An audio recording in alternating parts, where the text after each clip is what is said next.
برطانوی پاکستانی برطانیہ کے سرکاری اعداد و شمار کی روشنی میں سب سے پیچھے۔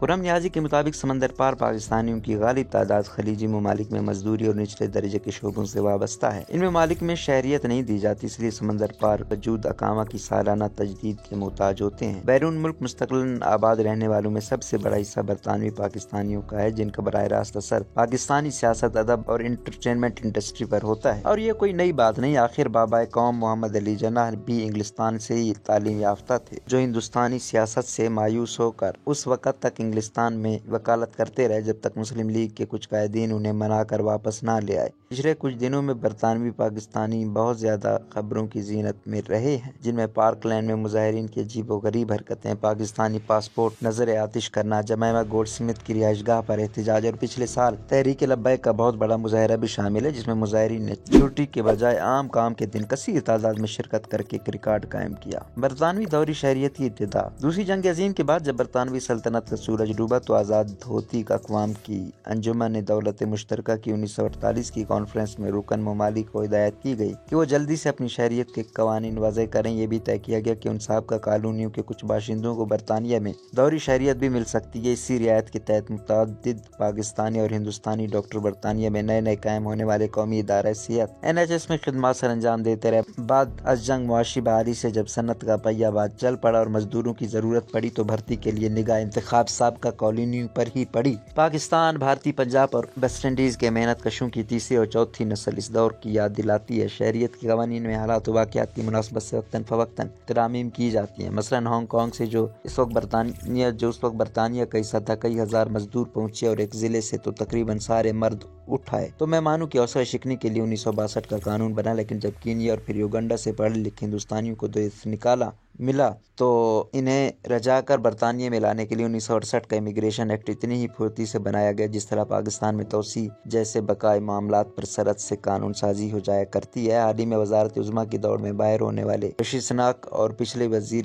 داخلہ پریتی پٹیل ایسے ہی مہاجرین کے ہونہار بچے ہیں۔ برطانوی مردم شماری میں قومیت کا خانہ پچھلے 50 سال سے مختلف شکلوں میں موجود رہا۔ 2011 کی مردم شماری میں 18 نسلی شناختوں کے اعداد و شمار اکٹھے کیے گئے اور آئندہ برسوں میں اسی بنیاد پر نسلی تجزیے کیے جاتے رہے۔ آخری مردم شماری 2021 میں کی گئی، لیکن اس کے اعداد و شمار رواں 10 دسمبر تک شائع کیے جائیں گے۔ 2011 کے نتائج کے مطابق آبادی میں 87% سفید فام جبکہ 13% غیر سفید فام تھے، جن میں 2.5% ہندوستانی، 2% پاکستانی اور 2% پاکستانی، 8% بنگلہ دیش جبکہ چین 7% ہیں۔ پاکستانی یا دیگر نسلوں کے جو افراد برطانیہ میں قانونی طور پر مقیم ہیں، انہیں 16 سال کی عمر تک بہت عمدہ مفت اور لازمی تعلیم، کم آمدنی والے گھروں کی بچوں کو اسکولوں میں مفت کھانے، مفت علاج، معالجہ، جمہوری عمل میں شرکت کا حق، سماجی تحفظ کے تحت دستیاب تمام بینیفٹس اور ایک انتہائی طاقتور پاسپورٹ جو دنیا کے بیشتر ممالک میں بلا روک ٹوک آمد و رفت کو ممکن بناتا ہے، جیسی سہولیات حاصل ہیں۔ قومی شماریاتی ادارے کی ویب سائٹ پر نسلی موازنے کی متعدد رپورٹ شائع شدہ ہیں، کچھ پیش خدمت ہیں۔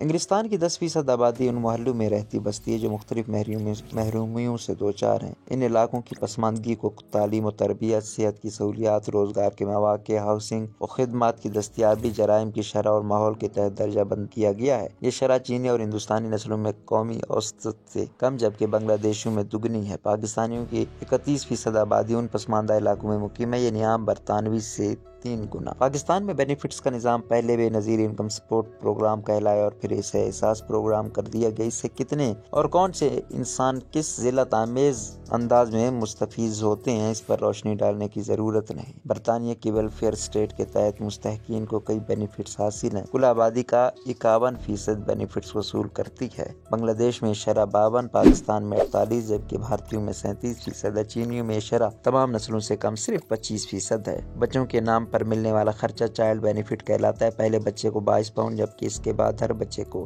14.5 پاؤنڈ ہفتہ دیا جاتا ہے۔ چائلڈ بینیفٹ سے فیضیاب ہونے والوں کو قومی اوسط 18% ہے، لیکن 34% بنگلہ دیشی، 30% پاکستانی، 19% ہندوستانی جبکہ صرف 12% چینی یہ امداد پاتے ہیں۔ چائلڈ بینیفٹ کے علاوہ چائلڈ ٹیکس کریڈٹ بچوں پر ملنے والی ریاستی اعانت ہے۔ اعداد و شمار خود بے حس، بے روح اور بے جان ہوتے ہیں۔ انہیں استعمال کرنے والی سوچ اور طاقت طے کرتی ہے کہ انہیں کس بیانیے کو تقویت دینے کے لیے بروئے کار لایا جائے۔ ایک مثالی دنیا میں برطانوی سرکار کو اخراجات کی پرواہ کیے بغیر اپنی پاکستانی اور بنگلہ دیشی رعایا کو پہلے سے زیادہ فوقیت دیتے ہوئے انہیں بہترین رہائشی، تعلیمی اور سماجی سہولیات فراہم کرنی چاہیے تھی، لیکن کیا کریں، ہم ایک مثالی دنیا میں نہیں رہ رہے۔ یہ ایک پوسٹ بریکسٹ، پوسٹ داعش اور پوسٹ کووڈ دنیا ہے۔ رودریم کے واقعات، شمیمہ بیگم کے انٹرویو اور انجم چودھری کے خطبات کی بات گشت کو شاید ہم فراموش کر چکے ہیں، لیکن حافظوں نے انہیں مکمل جذب کر لیا ہے۔ اس سال جون میں بنا شہریت کا نیا قانون وزارت داخلہ کو اختیار دیتا ہے کہ کسی بھی شخص کی شہریت بغیر وجہ بتائے منسوخ کر کے اسے ملک بدر کر دیا جائے۔ یہ قانون دوہری شہریت اور اس سے برآمد دوہری شخصیت پر کاری ضرب بن سکتا ہے۔ روزنامہ قدرت کی ویڈیو دیکھنے کے لیے ابھی YouTube چینل پر سبسکرائب کریں اور بیل آئیکن پر بھی کلک کریں۔